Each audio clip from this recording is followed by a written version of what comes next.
વડોદરા શહેરના વાડી વિસ્તારમાં ગણપતિ મંદિરની જમીન પર શરત ચૂકના કારણે લઘુમતી સમાજના લોકોના નામ જે છે તે ચડી જતા આ જે જમીન છે તેનો ભારે વિવાદ સર્જાયો હતો। જે પૂર્વ કોર્પોરેટર છે તેમના દ્વારા રાજ્યના ગૃહમંત્રી અને સરકારને રજૂઆત કરવામાં આવી હતી કે મંદિરની જગ્યા પર લઘુમતી સમાજના કેટલાક લોકો છે તેમના નામ ચડી ગયા છે।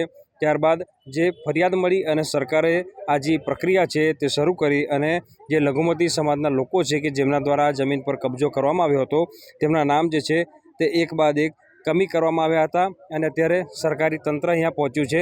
વિધાનસભાના દંડક જે છે બાલુભાઈ શુક્લા તેઓ પોતે અહીંયા પહોંચ્યા છે અને આ રેવન્યુ સર્વે નંબર 70નો પ્લોટ જે છે તે સરકારનો છે તેવું કહેવામાં આવી રહ્યું છે અને તેમણે કહ્યું છે કે સમયાંતરે કેટલાક તત્વો દ્વારા પોતાના નામો જે છે તે ચડાવવાની પ્રક્રિયા જે છે તે કરવામાં આવી હતી અને તો કેટલાક અસામાજિક તત્વો છે તેમના દ્વારા આ જે પ્લોટ છે તેના પર કબજો કરીને પોતાના નામે દર્શાવવામાં આવ્યો હતો। ત્યારે આજે તમામ દબાણો છે તે હવે દૂર કરવામાં આવશે અને આજે સરકારી જમીન છે તેનો કબજો જે છે તે લેવા માટે જે તંત્ર છે તે પહોંચ્યું છે।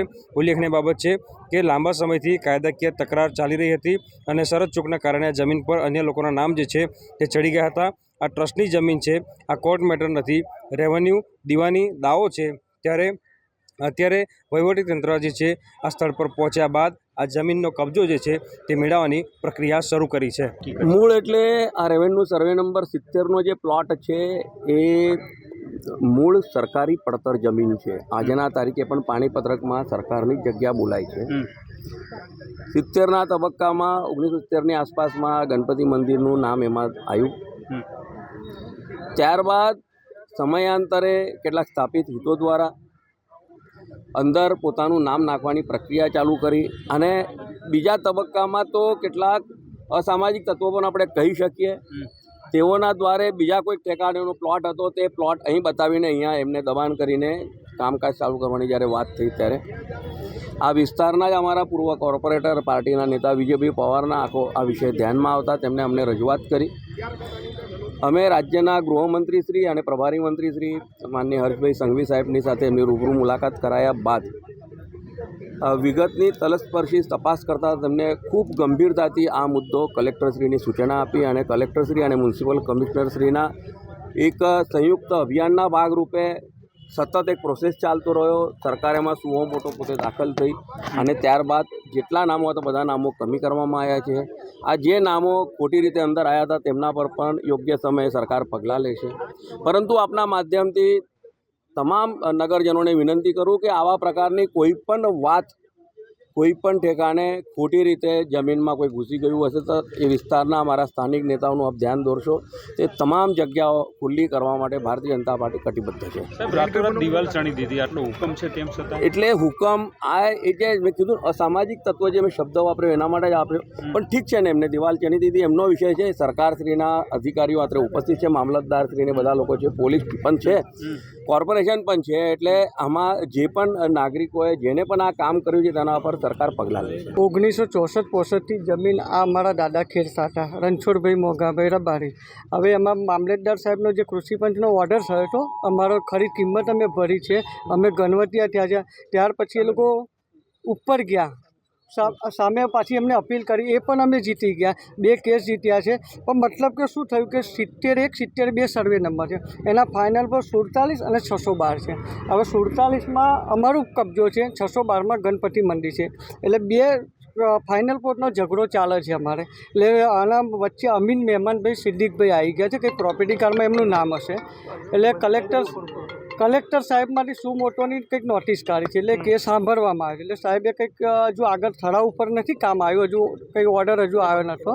એટલે હાઈકોર્ટમાં મારે પેન્ડિંગ છે કે કોર્પોરેશન સામે કે આવી રીતે કેસ ચાલે છે મારે કોર્પોરેશનની સામે કે અમારો જે ફાઇનલ પોર્ટ છે અમને ત્યાં ફાળવી આપો। મહાનગરપાલિકાના ટાઉન પ્લાનિંગ વિભાગની અંદર હું એકવાર કામે ગયો હતો તો ત્યાં બે વ્યક્તિ કઈ એફપી 47ની વાત કરતા હતા કે અમારો છે ને વેચવાનો છે।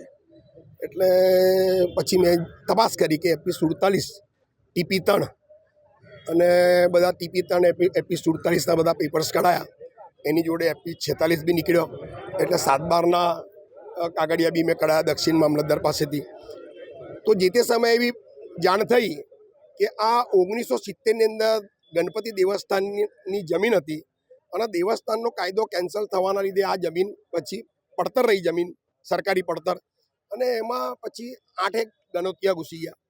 એ ગણોતિયા ઘૂસી ગયા પછી એ કોઈ ધ્યાન ના આલતા 2018ની અંદર રેવન્યુ સર્વે નંબર 68 બાપોદ, અને એનો એપી કોઈ ઠેકાને છે. એ એપી એ લોકો અમારો એપી કરીને એ લોકોએ એમને પોતાના નામો દાખલ કરી દીધા, અને એ દાખલ કર્યા પછી એ લોકો વેચવા ફરતા હતા. અને ત્યારબાદ મને જાણ થતાં મેં કલેક્ટરશ્રીને લેખિતમાં જાણ કરી, કમિશનરશ્રીને લેખિતમાં જાણ કરી, સીએમને લેખિતમાં જાણ કરી, હોમ મિનિસ્ટરને લેખિતમાં જાણ કરી, અને આપણા રાવપુરા વિધાનસભાના ધારાસભ્ય બાળુભાઈ શુક્લા સાહેબને મેં સત્ર ચાલતું હોવાથી ટેલિફોનિક વાત કરી. એમને મને કીધું કે કાલે સવારે તું ગાંધીનગર આવી જા. હું ગાંધીનગર જતાં બાળુભાઈ શુક્લા સાહેબે મને હોમ મિનિસ્ટર જોડે બેઠક કરાવડાવી.